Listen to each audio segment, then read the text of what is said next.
차를 보자마자 이게 내 차다. 아, 기가 막히구나. 이거는 사야겠다. 숨이 막힌다?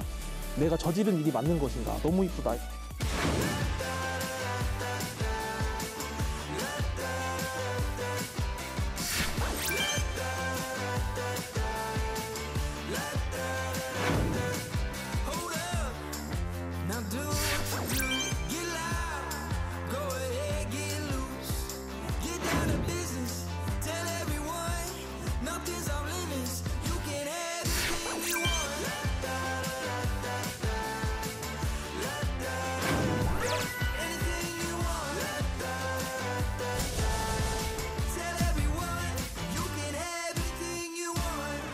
K8 차량을 처음으로 TV로 봤어요. 저희 사전 계약 기간 전에 광고를 딱 우연하게 보는데 아, 기가 막히구나. 이거는 사야겠다.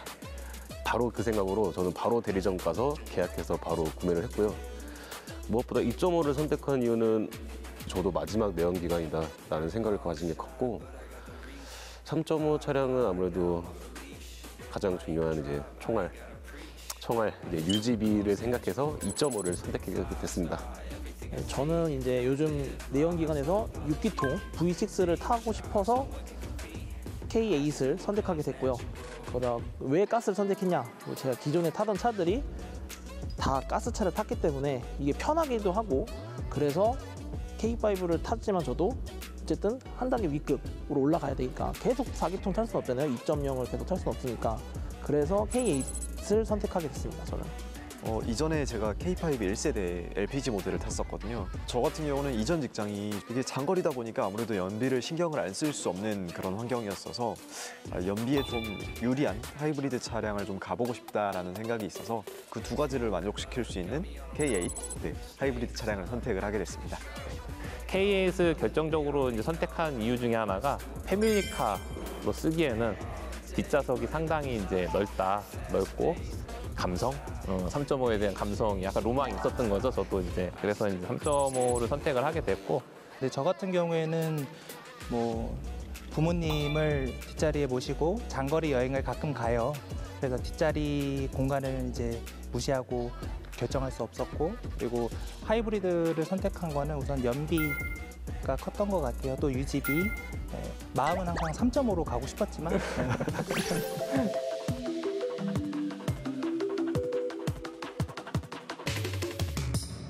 K8 이 차량을 보니까 처음 광고에서 봤는데 이게 진짜 쿠페형 디자인처럼 이렇게 쫙 떨어져 있는 그 뒷라인이 너무 예쁘더라고요.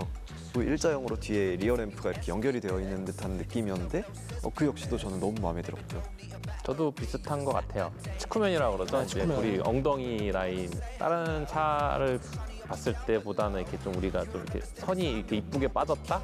약간 그런 이제 라인이 좀 이쁘게 빠졌다라는 느낌이 이제 처음에 많이 들었어요. 저는 이제 차가 길기 때문에 저희 차가 어쨌든 지금 G80보다는 미세하게 좀 더 깁니다. 네, 5015m니까.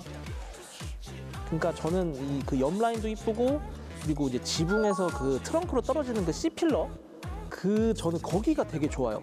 기아 차들이 저는 C필러를 좀 잘 뽑는 것 같아요. 이쁘게. 저도 사실은 뭐 많은 분들이 얘기하시지만 측구방이 잘 나온 건 맞아요. 근데 저는 사실은 차를 구매할 때 전면의 이런 그릴의 형상이라든지 뭐 헤드라이트로 이어지는 곡선이라든지 이런 것들을 무시할 수는 없거든요. 근데 어찌 보면 좀 날카롭게 보일 수도 있지만 그게 오히려 저한테는 스포츠적인 느낌도 강해서 측면의 라이트를 보고 아 이쁘다. 근데 지금도 같은 마음이에요. 라이트를 볼 때 가장 이쁘다고 생각하고 일단 실내는 다 아시다시피 디스플레이 넓잖아요. 이게 진짜 공통적으로 다 좋아하실 것 같고 센터박스랑 저희 이제 기어 패널 이쪽 부분도 전체적으로 잘 맞는 것 같아요.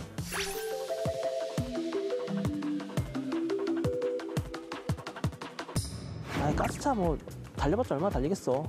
근데 저거 240마력입니다. 32토크고요. 웬만한 2.0 차들 따라 붙습니다. 저거 K8 사고 나서는 자신감이 붙는 거죠.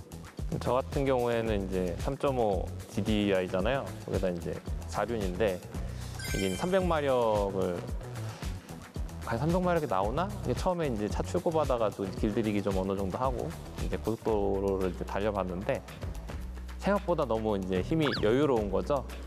이 3.5 6기통에서 나오는 특유의 이제 그 미끄러짐, 이게 악셀을 딱 밟았을 때 살짝 밀려 나가는 느낌이 이제 아무래도 차이가 있는 것 같고, 저도 이제 이전에 이제 4기통 2,400cc짜리 차를 탔지만은 그거랑 비교했을 때도 이제 부드러움이 훨씬 이제 다른 거죠. 예, 그런 부분들이 제일 만족스러웠던 것 같아요. 저 같은 경우는 1.6, 2.0 차량만 타와가지고 2.5가 사실상 신세계였어요, 저에게는. 사실상 신세계여서 아, 좋다 하고 이제 성능은 거기서 저는 끝이었어요. 저희 차는 1.6 이제 하이브리드인데요. 터보 하이브리드인데 1.6 하면 조금 출력이 부족하다. 저는 좀 걱정을 많이 했어요. 차량 구입하게 됐는데 실제로 운행해 보니까 전혀 힘이 부족하지 않고 오히려 여유롭고 굉장히 만족하면서 탔던 것 같아요. 지금 저도 1.6 하이브리드를 지금 운행을 하고 있는데요. 처음 계약을 할 때 저도 아버지께 똑같은 이야기를 들었던 것 같아요. 1.6 괜찮냐? 그래도 차 크기가 중대형급인데 1.6이면 너무 부족한 거 아니냐? 이 얘기를 저도 많이 들어서 되게 고민을 많이 했었거든요. 물론 수치상은 한 240마력 뭐 이렇게 찍혀 있긴 하지만 이게 많이 부족하지 않을까? 되게 고민을 많이 했었는데요. 근데 실제로 받고 주행을 해보니까 저는 저속 영역에서 너무 편하고 좋더라고요. 속도를 그렇게 많이 내지 않는 환경에서 저속에서는 모터가 이게 개입을 해서 같이 힘을 이렇게 보태주다 보니까 힘이 그렇게 부족하지 않다, 충분히 넉넉하다라는 생각을 저도 했고요. 어쨌든 저게 디젤이나 뭐 이런 게 아니기 때문에 굉장히 조용해요. 그리고 6기통이니까 악셀을 밟아서 RPM 4,000, 5,000을 쓰면 V6만의 그 피스톤이 돌아가는 이 느낌이 딱 소리가 들려요. 차가 조용하지만 그래도 저 운전자는 운전석 안에서는 엔진음이 들리니까 그게 또 그런 감성적인 면에서 충족이 되고, 그래서 저는 아주 만족하고 있습니다. 저는. 네. 근데 저는 이제 하이브리드 차량 운행하고 있는데 하이브리드는 연비가 정말 아시겠지만 이거거든요. 오늘도 그냥 뭐 편하게 막 밟고 왔는데 21 정도 나왔어요. 뭐 가볍게 가볍게 나왔는데 연비는 내가 제일 꼴등인데 여기서. 형님 10km 이상 나오시잖아요. 그렇구나. 나는 평균적으로 따지면 한 3km 정도. 저는 죽었다 깨어나도 10km가 나오지 않습니다. 진짜. 10 이상 올라가는 걸 본 적이 없다고 하셨는데 저는 10 밑으로 떨어진 걸 본 적이 없거든요. 네. 이해가 좀 안 돼요. 저희 네. 하이브리드 오너들은. 10이라는 숫자가 존재할 수 있는 건지 잘 모르겠어요. 그렇죠. 저도 네. 잘 모르겠어요. 4기통들이 이해할 수 없는 게 있습니다. 그런 게. 네. 가스는 그러면은 5만 원을 넣으면 5만 원이 안 킬로가 들어갑니다. 나와요? 안 들어가요? 아. 네. 오. 진짜 가스값 제일 비쌀 때 넣어도 48,000원? 그러니까 비용 대비 얼마나 갈 수 있는지가 궁금해요. 그러니까 그냥 4만 원 넣고 350km 탄다고 보면 돼요. 저희 하이브리드 같은 경우는 이게 여름하고 겨울하고 이게 연비 차이가 좀 있는 것 같아요. 여름에는 한 20 이 정도 나오고 겨울에는 한 16 이 정도 나오는 것 같아요. 그래서 공인 연비가 딱 그 중간이 17.8인가 그 정도 되는데 딱 그 정도 그냥 평균적으로 나오는 것 같아요. 2.5 타시는 민재 씨는 한 연비가 어느 정도 나왔어요? 오늘 오는데? 저는 여기까지 오늘 오는데 자유로를 타고 오니까 한 18까지도 올라가요. 근데 이제 신호등이 있는 이제 그런 완전 시내 주행을 하면 한 8 정도. 저는 한 50km, 60km 남았을 때 만땅 넣으니까 한 8만 원 정도 들어가서 600km 찍히더라고요. 그냥 보험료 조금 싸다라는 거. 왜냐면 이게 아무래도 이제 사고율이 낮은 것 같아요. 그 CC가 큰 차량들이 대체적으로 이제 사고율이 낮아서 이제 보험이 낮은 것 같고요. 저희는 뭐 수민 씨도 알겠지만 자동차 세가 우선은 차이가 거의 많이 나죠? 네, 2배 차이 나요. 한 얼마 정도 납부하고 계세요? 자동차 1년에 한 50만 원 정도였던 걸로 50만 원? 기억하는데 저 100만 원. 딱 두 네, 배군요. 100만 원이요. 지금은 정책이 어떻게 되는지는 잘 모르겠는데 처음 구매할 때 취등록세에서 40만 원 정도 할인이 있었거든요. 저는 그것도 쏠쏠하더라고요. 네. 맞아요. 취등록세. 친환경 차들은 이제 취등록세가 하이브리드 차 있으니까. 거기 2.5 차량은 없죠. 2.5 차량 있습니다. 있어요? 네, 주차장 가면 50% 할인이에요. 2.5 차량이요? 2.5가 돼요? 저공해 차량으로. 저공해 차량 스티커가 저희 들어가고. 저공해 차량이에요, 2.5가? 네, 공유 주차장 가면 50% 할인 받아요. 쏠쏠합니다. 이제 특히 이제 조웅님 같은 경우에는 옵션이 높으시니까 전자서스를 선택하실 수 있고, 차이점이 어떻게 되는지 혹시 체감을 저는 못 해봤기 때문에. 승차감 면에서 이제 사람이 운전자 면에서는 이제 딱딱하긴 하지만 운전할 때 되게 편안하게 이제 잡아준다라는 느낌? 이제 그런 느낌이 있는 것 같아요. 저는 필요 없다고 생각을 해요. 예를 들면 뭐 방지턱을 넘어갈 때 2번 튕길 게 1번 튕긴다든지 이런 거는 좀 느껴져요, 체감상으로. 근데 그것 때문에 뭐 옵션 가격으로 큰 금액을 지출하기에는 조금 맞지 않는 것 같고. 저는 약간 이 얘기에 공감을 조금 못 하겠는 게 3.5K8에 전자제어 서스펜션이 없는 모델을 제가 일주일 정도 좀 운행을 했었거든요. 이게 타다 보니까 전자제어 서스펜션이 없으니까 좀 약간 하드하구나라는 생각이 확 들더라고요. 근데 1.6 하이브리드에 전자제어 서스펜션이 있는 걸 탈 때는 약간 하드하면서도 부드러운데 약간 탄탄하게 잡아준다라는 느낌이 확 들었어서 저는 개인적으로 좀 체감을 좀 많이 했던 옵션 중에 하나였던 것 같아요. 사실은 뭐 이제 옵션을 다 이제 전자제어 빼고는 다 넣어야 된다는 이제 주장을 하고 있지만 드라이브 와이즈도 사실 필요 없어요. 왜냐면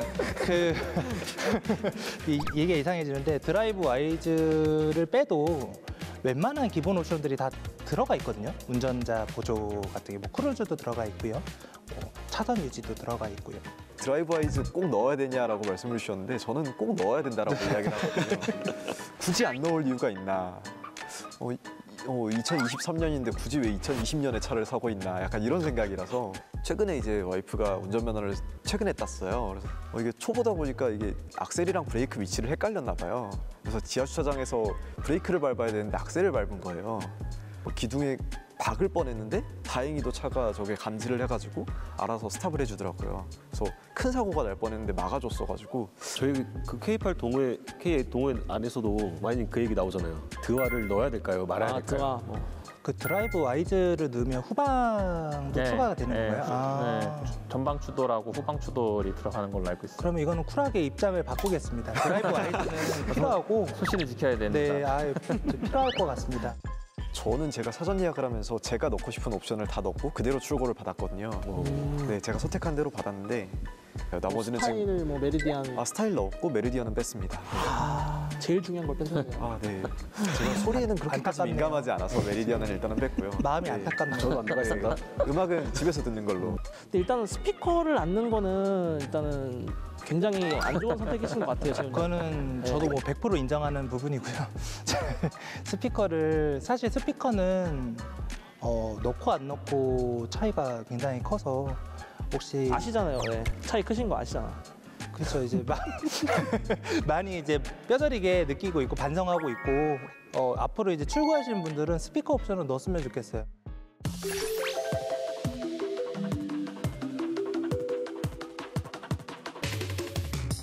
저는 좀 아쉬웠다고 느꼈던 것 중에 하나가 빌트인 캠이 저는 굉장히 아쉽거든요. 이게 블랙박스 기능을 대체하려고 넣어놨던 기능인데 이게 빌트인 캠에서 음성 녹음이 안 돼요. 빌트인 캠을 달고도 또 싸제로 블랙박스를 다시는 분들이 있는 것처럼 이 음성 녹음 기능은 좀 개선이 되어야 되지 않을까라는 생각이 좀 들고요. 저는 HUD 중에서 유난히 구간 단속이 안 되는 게 불편해요. 다른 건 다 좋은데 구간 단속이 안 나와서 굳이 내비를 켜야 되더라고요. 이 구간 단속만 넣었으면 좋았을 거라 생각을 했고 저는 약간 외관을 많이 중요하게 생각해요. 차 디자인적인 거. 파워트레인도 중요하지만 근데 보조 브레이크 등이나 이 메인 브레이크 등 이게 너무 저는 좀 작은 게 차 브레이크 등은 엄청 긴데 들어오는 건 맨 끝에만 들어온단 말이죠. 저는 그런 게 좀 아쉬운 것 같아요. 하드웨어적인 면에서는.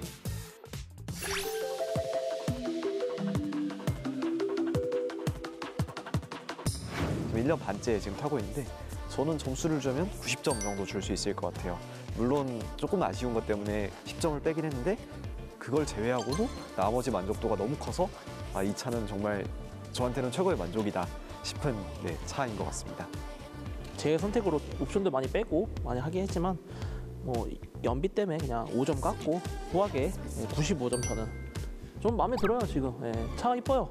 이쁘고 잘 나가고. 지금 나오는 차량들 중에서 제일 그래도 무난하지 않나, 타기도 무난하고 여러모로 만족도도 높고 그래서 저는 이제 90점 정도 생각하고 있어요. 하이브리드 오너분들은 아시겠지만 사소한 문제들 이런 것들 때문에 10점 딱 간점해서 90점으로 주고 싶습니다.